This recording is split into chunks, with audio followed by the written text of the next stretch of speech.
Ah, Bismillahirrahmanirrahim. Assalamualaikum warahmatullahi wabarakatuh. Ketemu lagi dengan saya ya. Masih ingat ya? Untuk teman-teman semua nama saya siapa? Kita lanjut lagi untuk materi kita berikutnya, yaitu tentang imunitas. Mungkin zaman sekarang teman-teman sudah sering sekali tentang atau mendengar kata imun. Oh, COVID-19, kita harus meningkatkan imun kita. Terus kita harus menjaga daya tahan tubuh kita. Kita harus meningkatkan kekebalan tubuh kita. Tadi daya tahan tubuh, kekebalan tubuh, atau segala macamnya tadi, itulah yang disebut sebagai imun. Ya. Imun adalah sistem kekebalan tubuh sebagai bahan atau sebagai perlindungan terhadap pengaruh luar secara biologis yang dilakukan oleh sel dan organ khusus pada suatu organisme. Jadi manusia itu sudah diberikan berkah oleh Allah Subhanahu wa taala, yaitu tadi imun, kekebalan daya tahan tubuh tadi. Kemarin kita bahas penyakit menular segala macam. Kemarin kita bahas tentang COVID-19. Sekarang kita bahas lagi tentang kekebalan daya tahan tubuh kita nih, kekebalan tubuh kita. Ternyata COVID-19 ada beberapa orang itu tanpa gejala. Dia positif COVID-19 tapi tanpa gejala. Kok bisa seperti itu? Yaitu karena daya tahan tubuhnya orang itu yang terjangkit itu sedang kuat, sedang oke, atau kita katakan mantap. Tetapi walaupun dia tanpa gejala, dia bisa dikatakan sebagai karier atau orang yang membawa virus, orang yang menyebarkan itu tadi. Makanya pemerintah sangat menghimbau kita untuk tetap di rumah, untuk memutus mata rantai itu, sehingga kita tetap di rumah, tidak berkeluaran, sehingga penyebaran itu dapat kita hentikan, kita putus. Itu tadi kenapa pentingnya, walaupun daya tahan tubuh kita oke, tapi kita menyebarkan itu yang berbahaya. Sehingga banyak kalau kita daya tahan tubuh kita kuat, kita tidak sadar kalau kita sedang sakit. Nah itu tadi ya, kita ada bersyukurnya, tapi kita juga harus menjadi asbab kebaikan buat orang lain, penyebab kebaikan buat orang lain. Kita sudah diberikan keberkahan, ya kita juga jangan sampai memberikan mudarat kepada orang lain.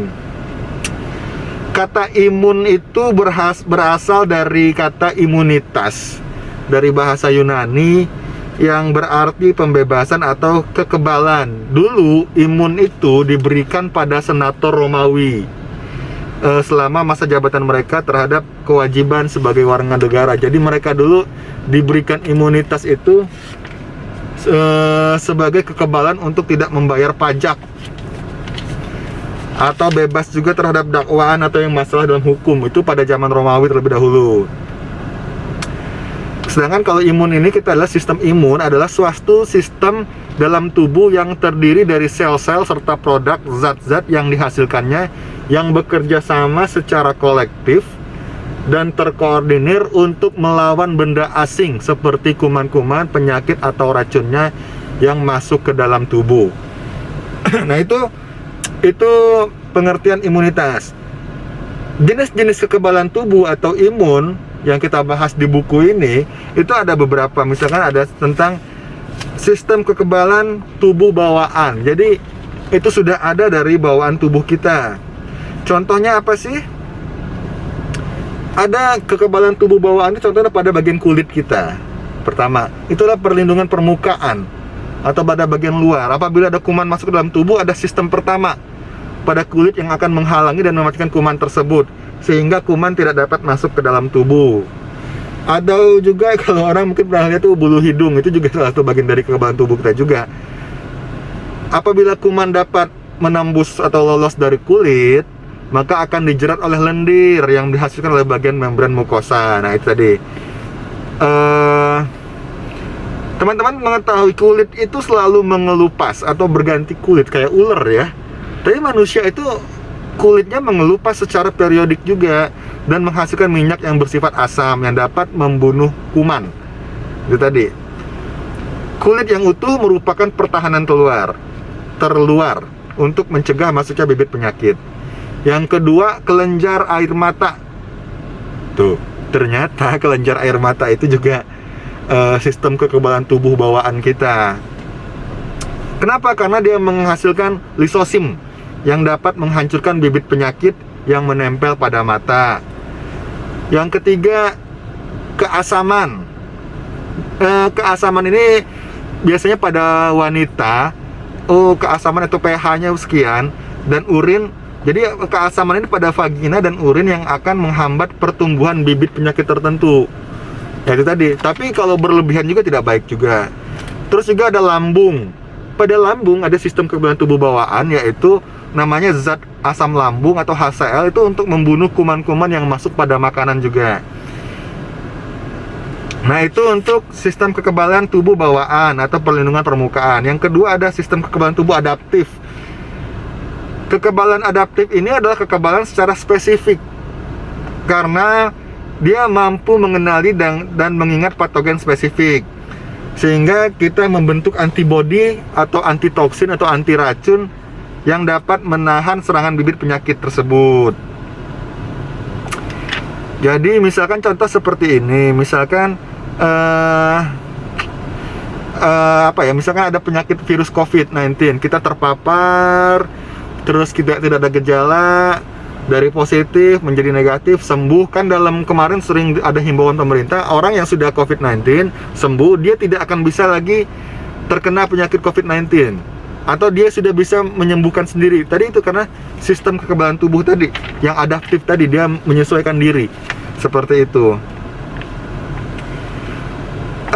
Ada sistem kekebalan tubuh aktif. Itu jenis kekebalan yang dapat dibuat oleh tubuh dengan sendirinya karena respon tubuh terhadap suatu antigen yang masuk ke dalam tubuh. Jenis kekebalan ini akan bertahan lama, bahkan dapat bertahan seumur hidup, ya. Terus ada juga sistem kekebalan tubuh pasif. Ini tubuh seseorang langsung menerima antibodi yang sudah jadi sehingga tidak perlu membuatnya sendiri. Antibodi ini diperlukan antibodi ini diperoleh dengan cara menyuntikkan suatu antigen ke dalam tubuh. Jadi contohnya adalah air susu ibu, ya. ASI ini bertujuan untuk memberikan makanan dan juga sebagai meningkatkan kekebalan tubuh pada anak tadi, pada bayi. Yang ketiga ada imunisasi. Imunisasi itu adalah pemberian vaksin atau kuman. Gelap ya? Memberian vaksin atau kuman atau racun kuman yang sudah dilemahkan atau dimatikan dengan tujuan untuk merangsang tubuh kita memproduksi antibodi sendiri. Contohnya ada 3 jenis vaksin, yaitu vaksin kuman, vaksin virus, dan vaksin kombinasi. Vaksin kuman contohnya vaksin tipes. Vaksin virus contohnya vaksin rabies. Jadi kalau rabies itu virus ya, bukan kuman ya, atau bakteri ya. Ada juga vaksin kombinasi, contohnya untuk vaksin DTP, difteri, tetanus, dan pertusis. Itu imunisasi aktif. Ada juga imunisasi pasif, yaitu penyuntikan sejumlah antibodi sehingga kadar antibodi kita itu dalam tubuh meningkat. Jadi ada beda ya. Kalau aktif itu dia menyuntikkan kuman, virus, atau kombinasi yang sudah dilemahkan agar tubuh kita membuat antibodi. Kalau imunisasi pasif, bedanya adalah dia menyuntikkan antibodi untuk memperkuat antibodi kita yang sudah ada, ya. Contohnya tadi apa? Antibodinya adalah, contohnya adalah penyuntikan ATS, anti tetanus serum, ya. Dia itu untuk meningkatkan sistem kekebalan tubuh kita juga. Sistem imun merupakan pelindung kesehatan tubuh kita. Oke teman-teman semua, tadi untuk meningkatkan daya tahan tubuh itu ada banyak cara. Satu, yaitu dengan makan sehat dan bergizi. 4 sehat 5 sempurna. Yang kedua, istirahat yang cukup, waktu tidur, waktu istirahat istirahatnya, waktu olahraganya diatur, jadi istirahat yang cukup sehingga tubuh mampu untuk memproduksi antibodi kita. Yang ketiga, olahraga secara teratur. Yang keempat, jaga pikiran kita. Jaga pikiran kita. Kenapa? Karena stres itu dapat menurunkan antibodi kita. Ya, stres itu dapat menurunkan antibodi sehingga kadang-kadang banyak orang sakit gara-gara stres. Ya, yang kelima itu apa lagi? Makanan, terus istirahat, olahraga, jangan stres. Yang kelima adalah berdoa, ibadah, ya, ibadah yang rutin. Yang keenam, PHBS, pola hidup bersih dan sehat. Ya, ini urutannya ini bukan berarti urutan yang paling benar yang mana, tapi itu adalah 6 ya, untuk diketahui dan untuk dilakukan. Ya, pola hidup bersih dan sehat. Ingat, harus hidup bersih dan sehat. Walaupun kita punya antibodi, tetap kita harus menggunakan pelindung juga. Masker, ya, terus menggunakan sarung tangan, cuci tangan yang rutin. Pokoknya pola hidup bersih dan sehat deh. Ya, jaga pikiran kita, tetap sehat, tetap berpikir positif. Insya Allah kita sehat, kita cegah corona. Kita doakan bangsa kita untuk maju menghadapi corona ini. Segera corona atau COVID-19 ini menghilang dari bumi Indonesia dan dunia ini. Oke teman-teman semua, semoga bermanfaat. Ambil positifnya. Mohon maaf bila ada salah-salah kata. Jangan lupa like, share, dan subscribe. Terima kasih. Wassalam.